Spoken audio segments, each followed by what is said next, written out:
What's up YouTube? KM888 here, and for you guys today I have a little reaction video to the Banlist.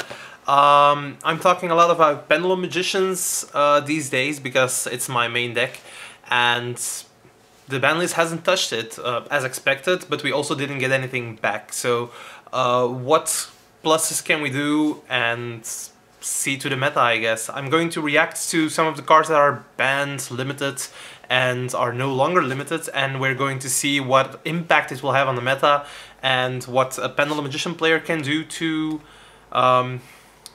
to win, I guess. So yeah, first things, the banned cards. Fairy Tale Snow, it's pretty good for us. In playing against Burning Abyss and Thunder Dragons, I think I had more troubles with the Fairy Tale Snow than with anything else in the deck because it's a quick effect and can be used multiple times in a turn. And I really like Fairy Tale Snow being banned in that regard. It's now forbidden, it will never banish anymore and put things face down. The thing with Pendulum is that you're going to summon into the extra deck, and Fairy Tale Snow coming out right there, putting the card in the extra deck, in the extra monster zone, face down, stops your link play, stops anything from coming out, so it's actually pretty bad. I'm happy Snow is gone, and I'm actually thinking all of you should be too. Snow should be banned a long time ago. Grinder Golem, I don't really mind. I think it's because of the FTK with Slash Draw that it's banned. It's a good thing that it's gone. It's a generic link utility, so yeah, nothing to say about that. Topologic Gumbler Dragon, yay! I hated the card with a passion. I put things into my side deck just for the Gumbler Dragon. I mean, when that happens, the card should be bad. So Gumbler Dragon, I'm happy it's out. Galaxy Tomahawk, actually good it's gone. It's a powerful card, link spam again. Just going to make room for new innovative plays in certain decks, so I'm happy to see it gone. It's really good. Rongaminiet, same thing. I'm like, just with the Gumbler Dragon, I'm just happy it's gone. You put things in your side deck just because of that one card. That shouldn't be a thing, so yeah. Going to the spell cards, we have Soul Charge banned. Finally, I mean, God bless Konami for once. They finally did it. Now it's called Ban Charge. I'm really happy. No more, no more sacking there. It's really good. Cards going to one, Chaos Emperor Dragon, Envoy of the End. We all saw this one coming with the errata.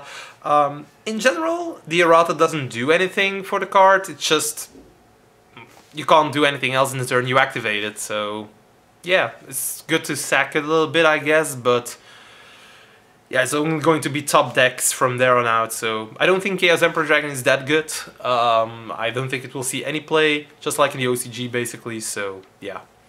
Cyberstein, just the same thing. 5,000 cost in a metagame where Impermanence has been running amok. Failure, anything that negates effects. I mean, if you're going second, Cyberstein is just a brick. There will be many negates on board, and paying 5,000 there is ridiculous. I don't think Cyberstein is gonna see play. Maybe the one random guy at your locals, but yeah, don't worry about that card at all.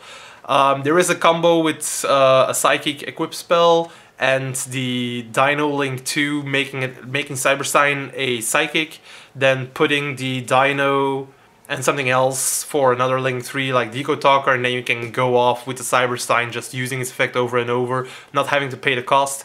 But the chances of that happening are like really low. Dark Grepher is on the limited list now. It's really good, like Armageddon Knight. It's just a starter for the deck. It's gone now, so yay. Sure, it's Strategist of the Necros. I think Necros could come back. This card's gonna go to one. I do believe Bryanak is off the list right now. It's just amazing. Good for Necros. I don't mind as a Pendulum player, to be honest. I don't think we have anything to worry about. Sure, Unicorn is a thing, but if you're going second and there is a Unicorn, you can just ram it over with a Jackal King that you summon from your hand. Um, Even if it's tribute summoned or anything else, it has 2/4, it goes over the unicorn, and if they're trying to Valkyrus you to stop the attack, you can just negate it with the Jackal King, so yeah, there's not much problems there. Also, if you do a combo, half of the time your hand is empty at the end of the combo, so Trishula isn't going to be a thing against you. I don't think it's gonna be a grind game sometimes maybe, but I think UOTK, the deck has, yeah, it's really easy. Construct being back, I love it. I've played Shaddolls in the past. I think it's a fun deck with a flip effect mechanic. Maybe some decks are going to use the Shaddol engine now instead of a Brilliant Fusion engine, because you can send a light with Shaddol Fusion as well, and Shaddol Fusion is still at 3. So there's that. I actually like it. Construct is a fun card, and at 1 I don't see it doing a lot. Maybe facilitating a draw or another special summon, but it's going to be fun. Brilliant Fusion has been hit. Good job hitting Thunder Dragons. The Gem Knight FTK, I mean, I like it. I don't mind. Brilliant Fusion is a good card. So yeah, I'm happy. Gold Star to 1 just as well. Hits Thunder Dragons a little bit more. I don't mind Thunder Dragons at all, but just getting them a little bit weaker is always good. Magical Bitbreaker Field, I don't really get a hit. It's like they try to do the same thing as they did with Call by the Grave, but even worse. Magical Bitbreaker Field is a card that's only used in Dark Goki, I think, in the Dark Link spam decks, and it doesn't facilitate anything when they have Gamma or Reaper, stuff like that, or Draw the Luck, and those were the cards that were the best against their combo, so I don't get why they ran Magical Bitbreaker Field just for the Ogre, which hasn't seen any play anymore. But in general, I don't care, it's gone, so for a Pendulum player, I don't mind. Scapegoat to 2. The card is ridiculous when they see it, it's just stupid. I mean, it's run in decks that can't make powerful boards on their own, so they have to go for as many tokens as can be. Like with Scapegoat they get 4 just to make that one Boral Sword, the one Boral Load, go from there. I mean, it's stupid. I don't mind Scapegoat being gone, and Trickstar has yet another thing that they can't do anymore. So yeah. Slash Draw to 1. Good job Konami hitting the FTKs. Do your job. It's what you're supposed to do, so yeah, I'm happy. It's a stupid FTK, but I'm glad it's gone. Nothing's gone to 2, or back off 2, so I mean, now there's only 4 semi-limited cards, which is actually crazy, but yeah. No longer limited. Insector Hornets, they should just do this with Insector Dragonfly as well. The deck was powerful, and it can be powerful, but it's like, it all depends on one normal summon. So I don't think the deck would do anything anymore, and just bring Dragonfly back as well. Let's try it out. As I said, Necros of Brionek, love the card. I have my play sets. It's nice and easy in my binder. I like the cards as they are. I don't think Necros is gonna do anything against the Pendulum Magician player, so yeah, let them roam. I don't care. Exit the Knight, if it's at 1, if it's at 3, it's just the same. No one's gonna play more than 1 anyway. It's good to see it back off the list. Get the list a little bit smaller. Like, there's way too many cards on there. Interrupted Kaiju Slumber.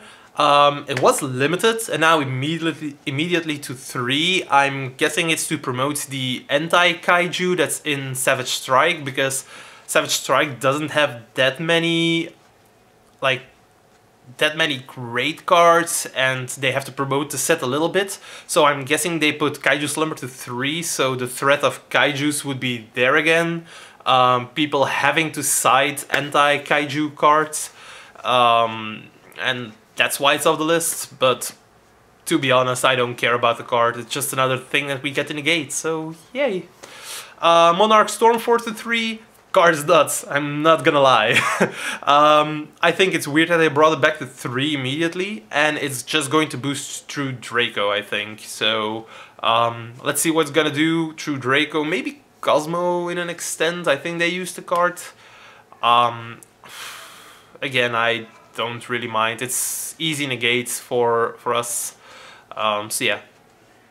Eradicator Epidemic Virus. Finally something we can actually use in the deck. You don't want to run it main deck because not everyone's going to run a huge amount of spells or a huge amount of traps. But in the side deck, I think it has a spot. It's back at 3, and alongside Trap Trick, I think running 6 copies of a virus card that just makes their entire hand a death draw is awesome. Like, if you go first against Altergeist and you have the Eradicator Epidemic Virus, you just wait till the end phase, flip it over, blow them back. And if they call like battle phase, you know they have evenly matched, you can just flip it over, call traps there, and everything's gone anyway. If they search one from the Marionetter, so be it. But in general, I think Eradicator Epidemic Virus against Altergeist is just a blowout if you go first. Against Sky Striker, just call the spells. They should have like 4 or 5 in their hand. The only downside against Sky Striker is that they could have the Ray, so they can go into Kagari and then get their engage back, draw from the engage because you discarded like 3 spells or something. There could be a downside, but in general you're still going to rip all the cards out of their hand, and I think that's way better. Also, in the Pendulum Magician deck, there is an option to go for Evil Swarm, what's it called? Outer Entity Azathoth, and with that you can easily put down their monster effects for the entire turn. So if you use the virus there, you just blow them back. I mean, they don't have spells, they don't have a monster. They won't win at that point. So it's really great. I think every Pendulum player should be siding Eradicator Epidemic Viruses. I already have my copies ready. I have 1 first secret. I'm going to get the other 2 just because I want them max rarity for my deck. I really like the deck, so definitely gonna try that out. I think going first is really important, and if you have these, you just auto win. And for going second, you already have Red Reboot and then go Sekka against those decks, so it's really great. Infernity Barrier, back to 3. It's good for Infernity. I think if you can get... There is like this thing that people, they call it a barrier, something that negates everything. So it originated with Infernity Barrier, basically, because it was one of the first searchable auto odds to everything, and it's great to see it back to 3. Calls back some bad memories, but I think it's not gonna be viable that much because Infernity itself is pretty weak. Most of their people are going to post a shit ton of combo videos, like with an Infernity combo that starts with 1 card and then you end on the triple barriers with an Infernity. But then you have to think you're starting with 5, not 1. An Infernity, that's bad. So, yeah. Getting lesser cards to your head is actually tougher in that deck, so go from there. Wind-Up Magician, back to 3. That's actually kind of cute. It won't do anything without the Zen... What's it called? Zen Mighty, Zen Mains? Whatever. The thing that special summons from your deck, so you can't actually hand loop with the other level 3. It's been so long, I don't even... The Hunter, like, you don't... It's hard to recall names when they're out of play for so long. I don't think Wind-Up's gonna do anything. They do have a cute Link monster, but without the Exceed, it's not going anywhere. Hyper Librarian to 3, that could be awesome. We don't have Needle Fiber yet, so there's that. But if we get the Needle Fiber soon, then Librarian could spike, I don't know. And then the final card, Limiter Removal, Cybers go nuts. Cyber Dragon is a deck that already has a ton of OTK potential. Running triple Limiter Removal in that deck does seem a little bit good. But I don't think it's going to matter that much, so... Yeah, in general, I think this list has been great. It's a good list. And for us as Pendulum players, rejoice. We didn't get anything back, but we do have a little toy to play with, the virus. It's actually easier to get off than you think. In my versions that you've seen me playtest with, I pretty much always make a Decode Talker, which has 2800 or 3300. It's already a viable target. You have a Janke Magician if you want to leave it on the field. It's actually a great option with Tornado Dragon because you can pop your Black Fang, get back the Janke. You get a negate, and then with the virus, if it's not anything that you need to negate, you can just blow back all their spells, all their traps. You don't really care at that point. So yeah. For the rest, you have you have the Dark Rebellion Supreme King Dragon. It's 2500, and I think I can mediate my plays. Instead of going for a Black Fang or a Dragon Pit in scale, you can just go and put your Harmonizing Magician in scale, and if you give 100 points to all your monsters, like that's one Magician in the X-Ray, it's not a lot. You have Jackal King, you have the Azathoth itself, so you can actually, if you have a Harmonizing in your scale, summon the Azathoth, blow back all their monster effects for the turn, flip over that virus and blow back all their spells or all their traps. You just turned off 2 out of 3 possibilities, and most deck only run 2 out of 3, so yeah, you're going to win from there on. It's not a problem. So just keep your scales, blow back everything, and win from there if you're going first. So it's awesome after siding, I think. And yeah, going from there, it's really good. That was my video. I hope you liked it.